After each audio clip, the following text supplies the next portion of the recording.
then he doesn't enjoys the powers and privileges of speaker, but his position is as a tribunal. This is a tribunal, and here I am in the shape of a tribunal judge or whatever you want to say, and here is the registrar, my secretary.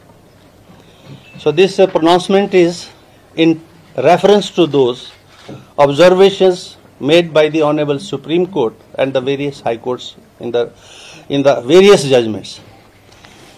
ये जो 6 माननीय हमारे हैं जिन्होंने चुनाव तो Congress party से लड़ा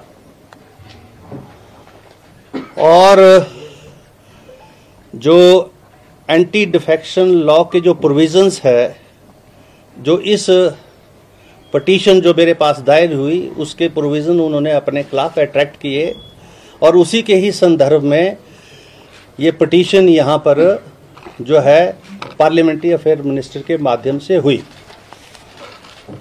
और मेरा जो ऑर्डर है ये बहुत एलैबोरेट है, एग्जॉस्टिव है और लगभग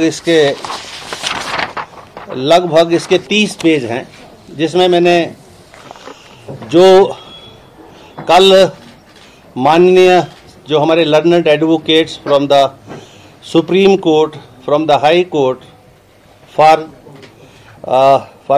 पटिशनर एंड रिस्पोंडेंट अपेयर हुए, उनको मैंने पूरी hearing the, exhaustive hearing.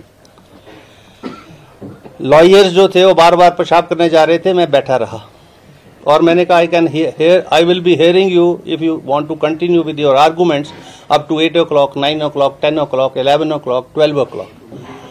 She concluded the arguments at 6 o'clock. It started at 4 o'clock and one advocate took 1 hour and 10 minutes, the other took nearly 1 hour. Exhaustively they were heard. The record was perused. There was, because Mr. Jain was time and again referring to he should be given more time. There is no need to give more time. Reason being, it is a matter of record. The petition discloses that the 6 members, when the party has issued a whip to them, they defied the whip. And whether it attracts the provisions of the anti-defection law or not, this point I have to see. And it is a matter of record. The honourable members, they were present here. They have marked their presence in the Vidhan Sabha register that we have seen. That is a part of the record also. And when these cut motions and the demands were put to vote, they were not inside. Yesterday also the finance bill, when it was presented in the House and it was to be passed, they were not there in the House. So they had defied the whip and they have attracted the provisions of the anti-defection law. And my judgment part is, and you can ask further questions also, consequently, after this, I hold that the respondents have incurred disqualification under para 2, 1, clause 1, subclause A of the 10th schedule, and therefore I hold and declare that respondent number 126 ceased to be member of Himachal Pradesh Legislative Assembly with immediate effects. This is order. They ceased to be the member of this august House, honorable House. Now, the rest of the things, if you want to know much more, then you can ask them.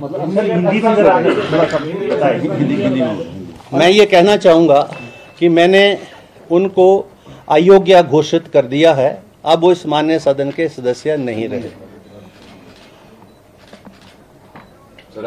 और अब ये judgment जो है that is for judicial scrutiny also, that will be you see, चाहे high court होगी चाहे supreme court होगी, इसकी जुडिशियल स्क्रूटनी भी होगी। मैंने अपनी तरफ से ये प्रयास किए हैं कि दोनों पार्टियों को पूरा टाइम दिया है और मुझे इसलिए इस ऑर्डर को जल्दी करना था क्योंकि एंटी डिफेक्शन लॉ के अंदर जो इंटेंशन है उस लॉ की, और कमीशन जो लॉ कमीशन की जो रिपोर्ट्स हैं वो ये बोलती हैं कि आया राम गया राम की पॉलिटिक्स नहीं होनी चाहिए। अगर आप एज ए कैंडिडेट जब शपथ लेते हैं और शपथ लेने के बाद किसी पॉलिटिकल पार्टी का कैंडिडेट बनते हैं तो आपको जो है उसी ही पार्टी और विचारधारा के साथ रहना चाहिए। जिसका दूसरा पार्ट भी है जिसमें जो है जो प्रोविजन ऑफ व्हिप नहीं है, जो राज्यसभा की वोटिंग है उसमें व्हिप नहीं है, इसलिए मैं उस पार्ट को छेड़ा नहीं। मैंने उस पार्ट पर मैं नहीं गया, मैं सिर्फ उस पार्ट पर गया हूं जो एंटी डिफेक्शन लॉ के प्रोविजन को जो है अट्रैक्ट करता है। वो भी पार्ट जो है उसके ऊपर भी मैंने अपना व्यू पॉइंट दिया इस जजमेंट में कि सुप्रीम कोर्ट उस चीज को भी अच्छे तरीके से दोबारा से देखे, और जो इलेक्शन कमीशन की जो डायरेक्शंस हैं जिसमें उन्होंने वोट जो है दिखा के डालने की बात कही है, नहीं दिखाएंगे तो इनवैलिड हो जाएगा वोट।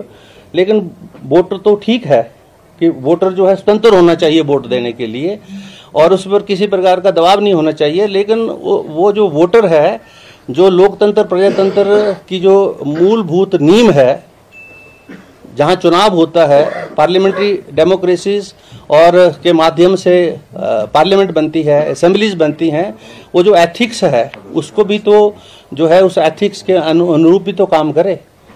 वो रिप्रेजेंटेटिव है 80,000 लोगों का, और उन 80,000 में से 40,000 वो लोग हैं जिन्होंने वोट देकर उसको बनाया, और बनाने के बाद जब वो यहाँ आता है तो वो अपनी मर्जी से वोट डालकर जो है, क्योंकि ये तो दो पॉलिटिकल आइडियोलॉजी की लड़ाई हो रही है, कांग्रेस की हो रही है, भारतीय जनता पार्टी की हो रही है। आप जिस पार्टी से हैं उस पार्टी के जो है उसकी एथिक्स को डिफाई करके आप जो है दूसरे को वोट देते हैं, this is unethical. This is what I have said in the judgment also. The supreme court में take a cognizance of that also, but I have mainly touched the other part, जो यहाँ पर जो है whip की उल्लंघना हुई, और व्हिप की उल्लंघना से उन माननीय सदस्यों ने जो है एंटी डिफेक्शन लॉ के जो प्रोविजंस है वो अट्रैक्ट किए, और उनको मैं यहाँ से बर्खास्त कर रहा हूँ इस सदन से। इनके नाम पढ़ देते हैं। ये पिटिशनर हैं श्री चैतन्य शर्मा जी। यहाँ लिखिए। इसमें मैं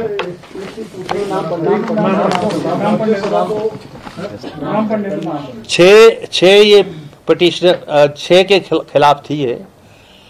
एक तो हमारे माननीय सुधीर शर्मा जी, दूसरे जो है चैतन्य शर्मा जी, देवेंद्र भुट्टो जी, राजेंद्र राणा जी,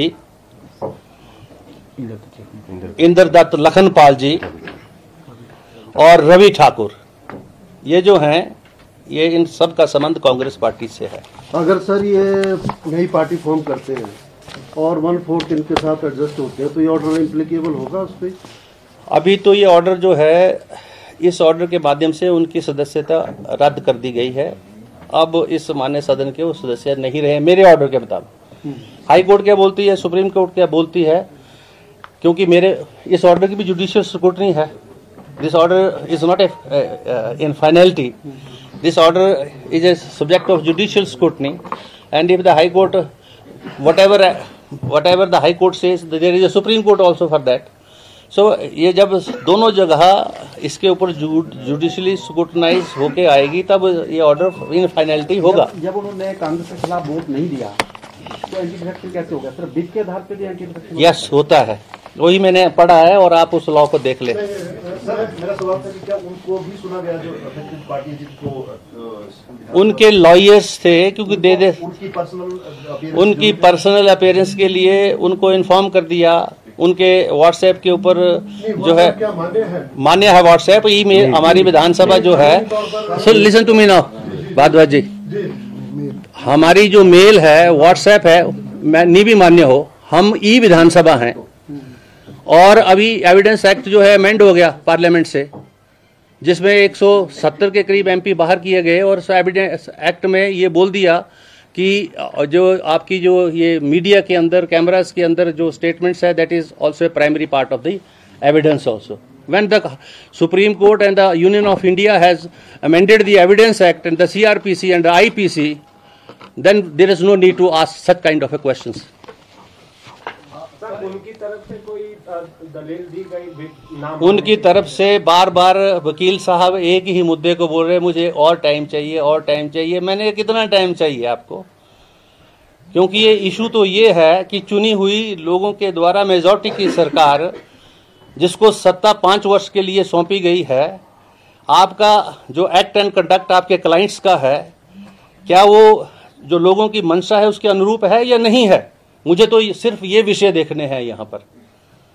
आप ये चुनी हुई सरकार लोगों की सरकार है, हिमाचल प्रदेश के लोगों की सरकार है। 5 वर्ष के लिए इसको मैंडेट मिला है। 40 लोग जो हैं कांग्रेस पार्टी से जीत के आए हैं, और अगर वो आया राम गया राम की या खरीदो फरोख्त की या करप्शन की पॉलिटिक्स करते हैं, this part I have to see as a speaker, because I have to dispense justice to everybody and to the Himachal Pradesh as a whole also, not to the BJP and not to the Congress party. आपसे ये सवाल पूछने के लिए इसका जवाब मिल सकता है क्या कि विप की सर्विस उनको कैसे हुई या कैसे, मतलब क्या व्यवस्था? उनको विप की सर्विस हुई, वो कैसे होती है जी, थोड़ा ये पता चल रहा है? उनको उनके सिग्नेचर हैं रिकॉर्ड पर, ऐसे जजमेंट के ऊपर रिकॉर्ड लगा, उन्होंने सिग्नेचर किए हैं पार्टी मीटिंग्स में, they were present in the party meetings and.